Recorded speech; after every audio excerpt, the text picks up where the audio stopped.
Hey guys, welcome back to the channel. Be sure to like, comment, and subscribe. I've helped a lot of people pick out a Nintendo Switch, or if they should get a Switch, from two friends back at college who picked out the Nintendo Switch Lite, to one friend back home who bought a Switch, and even up to recently where I not only helped a friend buy a Nintendo Switch, but I helped him buy a Nintendo Switch for his friend while he was getting married. And I just thought at this point I might as well make this video. I'm basically a Switch aficionado at this point. So in this video we'll be going over it's basically just a Switch buying guide.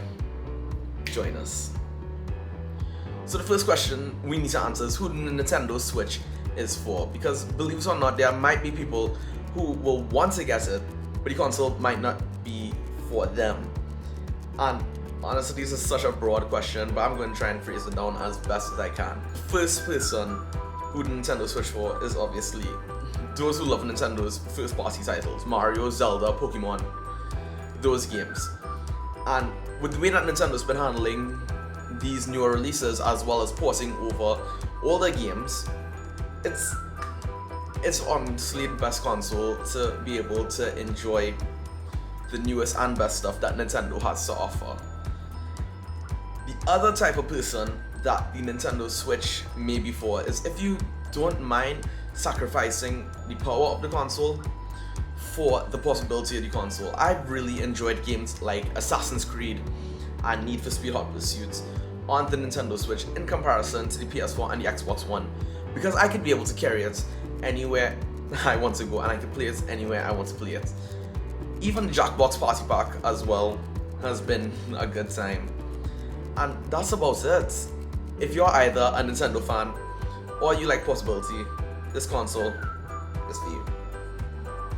Okay, so we've established if the console is right for you, but which console is right for you? That's the next question that we're gonna answer, because at the time of this recording, we have the regular Nintendo Switch model, we have the Nintendo Switch Lite, and we have the Nintendo Switch OLED model, which by the time this video is released, it should be out in the markets. So we don't have the OLED model to demonstrate, but we can at least go through Nintendo's little websites and see if it's still right for you, if it's worth paying in that extra $50 to pick up the OLED model, or would you rather pay $200 instead of $300 for the Lite model? Let's go into it. It's worth noting that the Nintendo Switch OLED model is essentially just a Nintendo Switch with a wider display and a little better audio and a better kickstand. So that's where your $50 is going to go, but there are some little things that are going to happen here and there with the OLED model and the regular model, and by extension, the lights. So first, let's get into the gameplay modes. Now, if you're someone who only is going to play in handheld, then the Nintendo Switch Lite may be best for you, because handheld is the only mode that it supports, while the Switch OLED and the regular Switch model both also support tabletop and docks mode. And even if you get like a third-party dock for the Switch Lite, it is not going to work. You are not going to be able to get it to dock onto your TV. So really think about that before you go into buying it. Now this brings us into my first step for buying, like, let's say multiple consoles. Let's say you have a family and you're trying to buy like 3 consoles. My suggestion would be get either the OLED or the regular model, the $300 model or the $350 model, and let that be like a family console. The head honcho has that console, and everybody else, let them get Switch Lites, and whoever gets the $300 one, let them share it and let them be able to be the main console when you want to play docked. It's not hard, and the Switch does feature a way to share data between multiple consoles. It's just a little hard.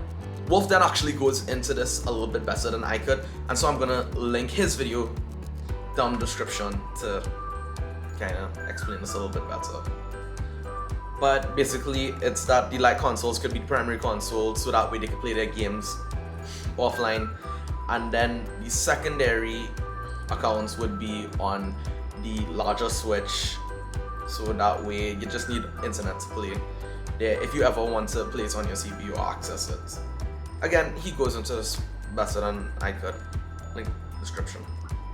It's also important to note that the Switch Lite does not support all games. It only supports games that support handheld mode, or games where you could like put, I guess, in a tabletop mode and wirelessly connect Joy-Cons to play them. But all in all, games like Just Dance and Super Mario Party, you're gonna have a hard time playing on the Switch Lite in comparison to the OLED Switch and the regular Switch. It's also worth noting that the OLED Switch will see trouble with some games due to its screen size difference, and certain things like the Labo may not work well on console. So keep that in mind if you want to buy the Labo.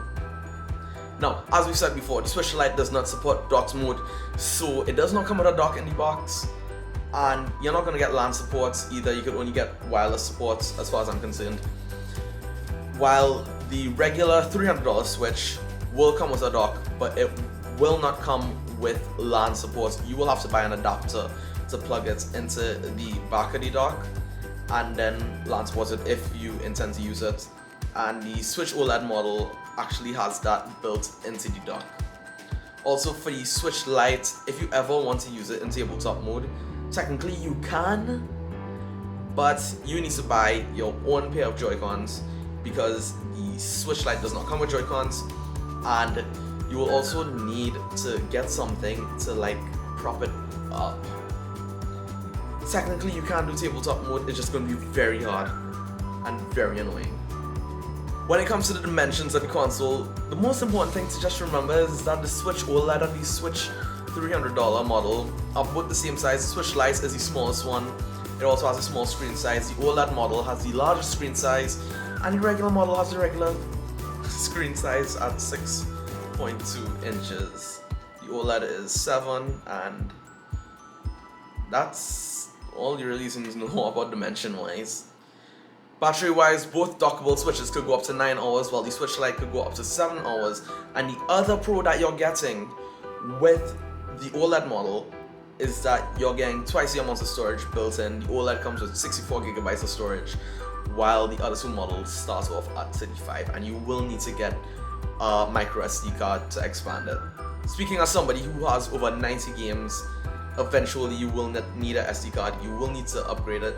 My suggestion is just go for the largest SD card out of the get-go. I have a 512 gigabyte SD card in my Switch right now. And that's the Switch comparison. But what games should you buy for the Switch? And honestly, I'd recommend jumping in first party first. You can't go wrong with Legend of Zelda Breath of the Wild and Super Mario Odyssey. Those are great open world games. Well, Super Mario Odyssey isn't open world, it's more platformer. You also can't go wrong with the way Pokemon is handling Sword and Shield, and by the time this video comes out, it should be a month before the Diamond and Pearl remakes come out. If you're more of a strategist, you will love Fire Emblem 3 Houses. Metroid also has Metroid Dread coming out. I'm just speaking from the top of my head, by the way, in terms of what I do remember. In terms of third-party games, honestly, they also do have a nice selection of third-party games. Assassin's Creed is awesome. Need for Speed Hot Pursuit Remastered is pretty amazing. They also have games like Five Nights at Freddy's and Hello Neighbor. And just keep searching, you're gonna find awesome games. Even Mortal Kombat 11 is there, and that's pretty cool. The whole thing at the end of the day is that the Switch, when you're buying it because 1, you love Nintendo, and 2, you're in it for more of the possibility factor. Don't expect the graphics to be on par with the PS4 and the Xbox One. I've said it already, but I'm going to reiterate it again. If you want, the Switch would actually make a great companion console to the Xbox or the PS4. But if you don't mind the graphical downgrade, then make it your primary console. Shouldn't be bad. You're just gonna miss out on games like Call of Duty. Yeah. So guys, I do hope that you enjoyed this guide to buying the Nintendo Switch and buying the games. I really love my Switch, and I really love the community that it is fostering, and I just want to like help it out any way I can. We also have 2 sampled videos where we go through some of the games on this channel, we've done Pokemon Sword and Shield, and we've done Luigi's Mansion 3. And we have a few other games that we've done, so I'm just going to leave a playlist to that down in the description, and I'm also going to leave the links so you can buy them off of Amazon down there as well. I do hope that if you guys do make the decision to buy it, that you love it. Anyway, thanks for checking out this video. I will see you all in the next one.